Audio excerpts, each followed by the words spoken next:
Salut à toi, j'espère que tu vas bien et que tu passes une excellente journée. On va passer un petit peu de temps ensemble, donc installe-toi confortablement, paisiblement. Je te demande juste de rester attentif jusqu'à la fin. Donc tout ce que tu verras et tout ce que tu vois actuellement sera disponible juste après. Donc pas besoin de prendre des notes, juste reste connecté avec moi. Pourquoi je te fais cette vidéo? C'est notamment parce que je vais te montrer pourquoi aujourd'hui tu n'atteins pas 100K et pourquoi tu n'y arriveras jamais. Et je l'ai vu notamment en accompagnant un client qui se trouve potentiellement dans la même configuration que toi, c'est-à-dire vouloir atteindre le palier de 10K et ensuite scaler à 50, 100K. En fait, on s'est confronté à une croyance du marché. La croyance aujourd'hui, c'est de se dire que pour scaler son business, il te faut donc plus de leads et donc plus de clients. Mais j'ai envie de dire, je comprends pourquoi les gens pensent comme ça, parce que ça paraît logique. Si je veux faire 10K, je divise juste 10K par le montant de mon offre, donc ça fait le nombre de clients à avoir. Mais en réalité, on se rend compte que c'est pas si logique que ça et tu vas comprendre pourquoi. Je vois mon client en fait qui est en train de tester plein de choses. Il est en train de tester tout ce qui est en train de pop-up un petit peu partout sur le marché, c'est-à-dire toutes les méthodes d'acquisition magiques et miracles qui vont t'apporter tout de suite du chiffre d'affaires. Donc des ads, du webinaire, de la VSL, du tunnel de vente, de la prospection, le personal branding, bref, tout ce qu'il y a sur le marché. Finalement, il se dit, OK, on va se focus sur une seule chose puisque je me disperse. Et donc à ce moment-là, il se lance à fond dans la prospection. Et il prospecte des jours, des heures et des nuits, mais on se rend compte qu'il est un coup au-dessus de 10K, un coup en dessous, un coup au-dessus, un coup en dessous. En fait, c'est jamais réellement stable. Mais je me pose la question, pourquoi ça ne marche pas? Et pour pouvoir répondre à cette question, je vais te prendre une analyse très concrète. Il a une offre à 2500. C'est peut-être ton cas aussi. L'objectif est de faire 10K. Donc, pour faire 10K, il te faut donc 4 clients. Jusque-là, tu me suis. En moyenne, sur le marché, on observe qu'il y a un taux de conversion de 20%. Ce qui veut dire que pour avoir un client, il te faut 5 rendez-vous. Si tu en veux 4, il te faut donc 20 rendez-vous. Pour pouvoir avoir ces rendez-vous, tu dois envoyer à peu près 50-100 messages par jour. Donc, chaque jour, tu dois envoyer 50-100 messages pour pouvoir avoir 20 rendez-vous. Et donc, sans compter tes week-ends, tu te retrouves à avoir un rendez-vous par jour. Mais ça ne s'arrête pas là, puisque tu veux scaler.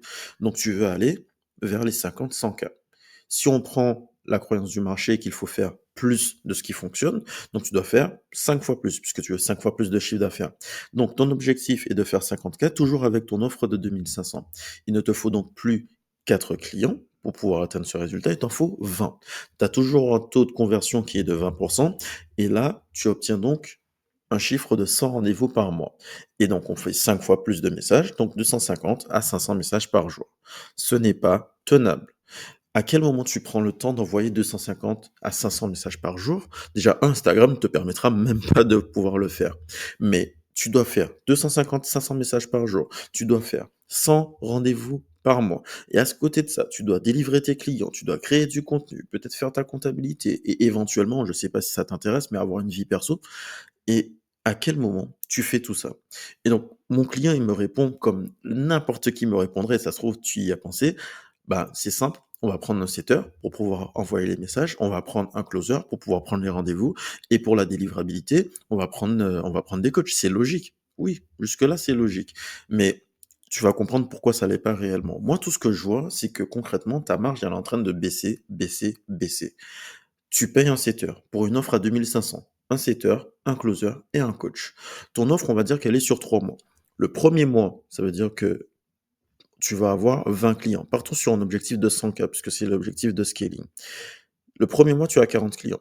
Le deuxième mois, tu en as 80. Le troisième mois, tu en as 120. Donc, avec tout le setting que tu dois balancer, tous les rendez-vous que tu dois assurer, et ainsi que 120 clients simultanément, comment tu fais? Déjà, comment tu fais pour garantir du résultat à 120 clients? Et donc là, tu vas me répondre, il faut un coach, il faut des coachs.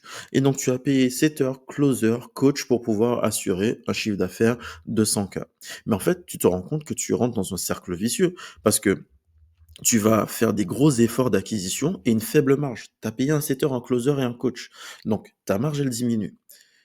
Ensuite, tu vas avoir moins de temps et moins de moyens pour pouvoir assurer du résultat à tous tes clients. Parce que potentiellement, ton ultra compétence fait que c'est pour ça que les gens sont là. Mais donc, tu dois former tes setters, parce que tu n'es pas garanti d'avoir tout de suite du résultat avec eux. C'est de l'humain, donc c'est variable. Tu dois former tes closers. Pareil, t'es pas garanti d'avoir du résultat avec eux. Donc avant que tu trouves réellement le bon closer, les bons closers, les bons setters, ça te prend du temps. Ça te coûte de l'argent. Pareil pour les coachs. Les coachs, bah, ils sont peut-être bons, mais peut-être qu'ils ne donnent pas autant de résultats que toi tu peux en donner. Donc ça fait que tu vas avoir moins de résultats clients. Moins de résultats clients, donc ça veut dire pas d'études de cas, pas de témoignages à montrer. Donc potentiellement des remboursements pour insatisfaction et plus du tout de résultats tout court. Ça va faire que ta conversion, elle va baisser. Parce que ce qui fait vivre ton business, c'est notamment parce que tes clients sont satisfaits et que du coup, ça montre aux autres qu'ils ont raison d'investir en toi. Mais là, tu te rends compte que les gens, va falloir les convaincre encore plus de bosser avec toi puisque tu as rien à leur proposer, rien à leur montrer. Donc tu vas faire des efforts supplémentaires d'acquisition pour compenser ta baisse de performance. Et donc, tu vas encore faire plus d'efforts d'acquisition avec une marge qui sera de plus en plus faible et tu continues ton cercle vicieux. Alors que lorsque tu investis sur la valeur de ton client, réellement ce qu'il représente pour toi, quelle est sa valeur réelle et monétaire, tu vas faire moins d'efforts d'acquisition et tu vas dégager plus de marge. On vire le setter, on vire le closer, on vire les coachs. Ton client, au lieu d'avoir tout simplement une valeur similaire à ton offre, à la place, on va augmenter sa valeur, on va le fidéliser. Si on le fidélise, ça veut dire que le client, en fait, il est déjà là.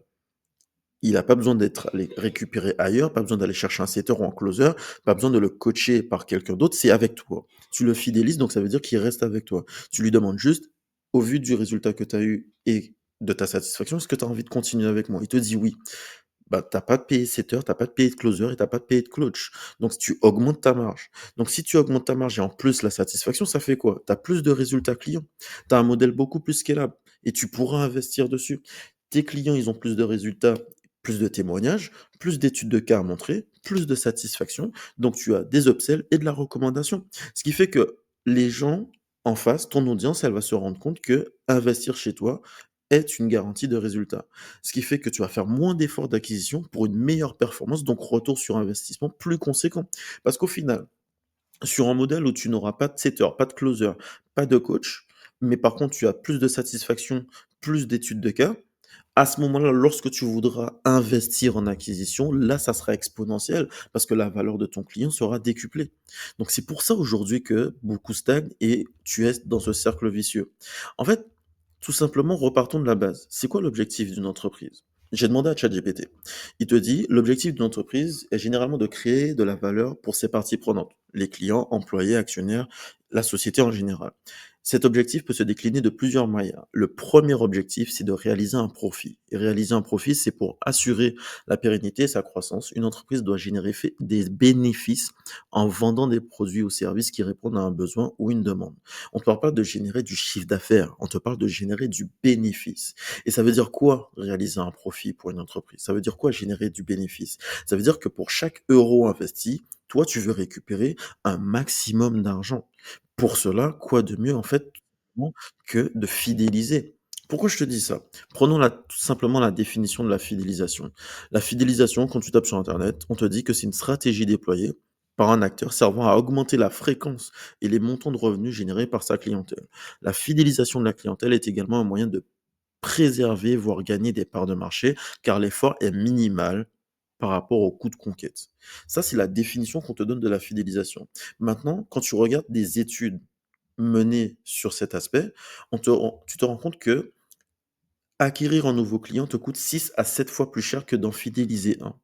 Donc ça veut dire que lorsque quelqu'un investit, je ne sais pas, 100 euros pour pouvoir fidéliser son client, toi, en essayant d'aller chercher d'autres clients, tu investis 600, 700 euros de plus que lui. Juste à côté, tu as une autre stat qui est super importante. Augmenter son taux de fidélisation de 5% peut amener une augmentation de 25 à 95% de la profitabilité de l'entreprise. On ne te parle pas de chiffre d'affaires, je te parle pas de chiffre d'affaires, c'est la profitabilité, ça veut dire ce qui rentre dans ta poche. Donc juste fidéliser un petit peu plus, tu augmentes nettement ta marge, pas le chiffre d'affaires. Pourquoi je te parle de fidéliser? Je vais te reprendre l'étude de cas de mon client et ça sera très parlant et très concret pour toi. Au début, on va appeler ce client R, peut-être que tu le connais, il avait des revenus instables. Un peu plus, un peu moins de 10 cas, c'est ce que je te disais. Toujours dans la méthode qui marche du moment et toujours dans le rush pour trouver des nouveaux clients débordés entre créa de contenu, prospection, délivrabilité. 2 mois plus tard, on met en place ce système d'augmentation de valeur de clients, la LTV, la fidélisation, et là, il obtient des revenus beaucoup plus stables. On tourne autour de 20 000 € par mois. On a un système qui génère du trafic aisément, plus besoin de courir. Il fait moins d'efforts dans l'acquisition pour plus de chiffre d'affaires et surtout plus de marge. Ça fait que ça crée un équilibre dans tous les aspects de son business et ensuite on met en place un process de scaling. 2 mois après qu'on ait commencé à mettre en place ce système, là on voit quoi? Revenu exponentiel et là 100 K par mois. Moins de prospection, plus de conversion et là on commence à aller chercher la mise en place pour atteindre du 2 millions à l'année avec une équipe de collaborateurs engagés et un business qui tourne sans avoir à être là. Je sais pas si tu te rends compte de où on est parti et où est-ce qu'on est arrivé en l'espace de 4 mois. On part d'un business qui était approximativement à 10 000 € à un business en 4 mois qui génère 100 000 € par mois. 100 000 € par mois avec un effort d'acquisition qui est minime. Imagine ça sur ton business. Et tout simplement, je me suis posé la question, je me suis dit, ça se trouve, je suis fou. Ça se trouve, il y a que moi qui pense comme ça. Donc, je vais voir ce que font les plus grands. Quand je découvre en fait que tu peux scaler sans devoir faire plus d'efforts, je vais chercher tout simplement comment réagissent les meilleurs. Et je tombe sur les vidéos de Yomi et de Hormozy. Yomi, dans sa vidéo, il t'explique que beaucoup sont concentrés sur le fait de faire du marketing. Et dans le marketing, il englobe tout le trafic, que ça soit la prospection, que ça soit le branding, etc. Et il te dit que les gens font du marketing, du marketing, du marketing, et ils pensent que pour pouvoir avoir plus, ils doivent continuer à faire plus de marketing. Mais ils se rendent compte qu'ils arrivent à un plafond de verre. Et ce plafond de verre, pour le passer, tu dois réfléchir à ton NPS. Il reprend exactement ces termes-là dans sa vidéo. Et le NPS, c'est quoi? C'est le Net Promoter Score. C'est la mesure de la satisfaction client. Hormozy accentue encore plus cette idée, notamment avec la notion de LTV, donc la Lifetime Value, la valeur de ton client, et le CAC, ton coût d'acquisition par client. Il t'explique dans cette vidéo que plus tu vas augmenter la valeur de ton client, moins tu auras d'efforts à réaliser. Dans cette première vidéo, il te dit que tout le monde court dans la même direction, qui est la course à plus de clients. Mais pourquoi tout le monde court dans cette direction alors que personne n'a plus de résultats? Donc toi, je te pose la question, pourquoi tu cours dans la même direction que tout le monde, c'est-à-dire avoir plus de clients, alors que toutes ces personnes, c'est-à-dire 90% du marché, n'obtient pas de résultats factuels? Dans un épisode de podcast juste après, The Game, il te parle du chiffre qui fera évoluer votre entreprise plus que toute autre chose. Et là, tu as quelques citations du podcast. Il te dit qu'il a atteint 100 millions de dollars de valeur nette à 31 ans. Et en fait, cette croissance fulgurante de son argent est venue des périodes où ce chiffre a été maximisé. La LTV, la Lifetime Value. Il te dit autre chose, il te dit que si ce que tu fais aujourd'hui ne te permet pas d'obtenir des clients à moindre coût ou encore de valoriser ses clients, alors probablement tu es en train de te perdre ton temps. Et la dernière citation que j'aime bien, il te dit la raison pour laquelle certaines entreprises restent en activité et d'autres non, c'est que le coût d'acquisition par client entre les plus grandes entreprises est souvent à peu près le même. Mais la différence réside dans la qualité de la LTV qu'elles ont pu cumuler et c'est ce qui confère leur avantage concurrentiel. Ce qui veut dire en réalité que ton problème n'est pas la stratégie d'acquisition. Ton problème est l'incapacité pour toi d'augmenter la valeur de ton client. Quand eux, ils font un système d'acquisition comme ils te le partagent et que tu essaies de dupliquer, ça leur apporte 30% de plus. Mais 30% sur 1 million, ça fait 300 000. Toi, avec ton chiffre d'affaires de 10K, quand tu essayes d'implanter les mêmes solutions, ça te fait 3 000 €. Pour eux, avec ce système, ils ont réussi à augmenter la valeur de leurs clients. Donc, lorsqu'ils mettent en place une stratégie d'acquisition, c'est exponentiel. Et donc, plus tu vas comprendre qu'il faut augmenter la valeur de ton client, moins pour toi, tu auras d'efforts à réaliser à ton acquisition. Pareil pour tes objectifs. On a dit que tout à l'heure, tu dois accompagner simultanément 120 clients au bout de 3 mois. À partir de 3 mois, tu dois accompagner 120 clients. On a fait passer la LTV de mon client de 2K5 à 13K. Rends-toi bien compte, un client aujourd'hui, quand il rentre dans le business de mon client, il ne représente plus de 2 500 €, mais il représente 13 000 €. Sur un objectif de 100 K, ça représente quoi? Ça veut dire que quand toi, avec l'ancien modèle, tu dois accompagner 120 clients simultanément après 3 mois, moi, avec la même offre et le nouveau modèle, c'est-à-dire l'augmentation de la valeur, la LTV qui est à 13 K, on doit accompagner après 3 mois 21 clients. Tu te rends compte? 21 clients. Est-ce que tu es garanti d'avoir du résultat sur 21 clients? Est-ce que tu peux garantir de la même façon du résultat à 120 clients? Si tu obtiens du résultat à 21 clients, c'est tout à fait normal et logique, tu es en mesure de le faire. Donc aujourd'hui, quand tu investis plus sur ton acquisition, comme le dit Hormozy, tu es en train de perdre du temps et ça se trouve, vous vendez des offres qui sont similaires ou plus chères qu'Hormozy et Yomi, mais pourtant ils font plus de bénéfices parce qu'ils ont déjà répondu à cette première problématique, qui est que la capacité pour eux d'augmenter la LTV est devenue logique et donc lorsqu'ils investissent en acquisition, c'est exponentiel. Aujourd'hui, pour eux, un client représente 10K à 20K.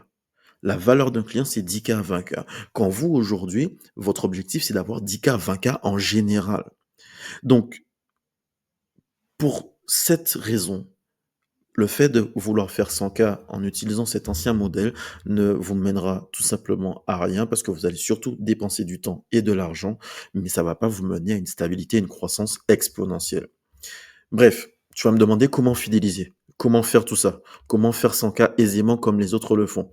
C'est exactement l'objet de ma vidéo la prochaine. D'ailleurs, si tu veux la voir, tu me mets tout simplement offre ou tu m'envoies un message, tu me dis écoute, j'ai regardé cette vidéo, j'ai envie d'en savoir plus et je vais te montrer en fait quelles sont les erreurs commises aujourd'hui qui t'empêchent en fait d'avoir 50K ou 100K de chiffre d'affaires. Comment faire en sorte d'avoir un avantage concurrentiel incroyable? Comment tu vas créer un modèle qui, sans forcer plus l'acquisition, te garantit de faire x2 voire x5 sur ton CA, comme je l'ai fait avec mon client? Et surtout, chaque étape à respecter pour t'assurer que ton modèle soit scalable. Tu vas savoir exactement qu'est-ce que tu ne dois pas faire et quelles sont les erreurs que tu commets aujourd'hui, mais surtout chaque chose que tu dois réaliser. Bref, c'est tout pour moi. Si ça te tente, n'oublie pas, tu m'envoies offre en DM ou encore juste que tu veux voir la vidéo suivante et on se dit à très vite de l'autre côté.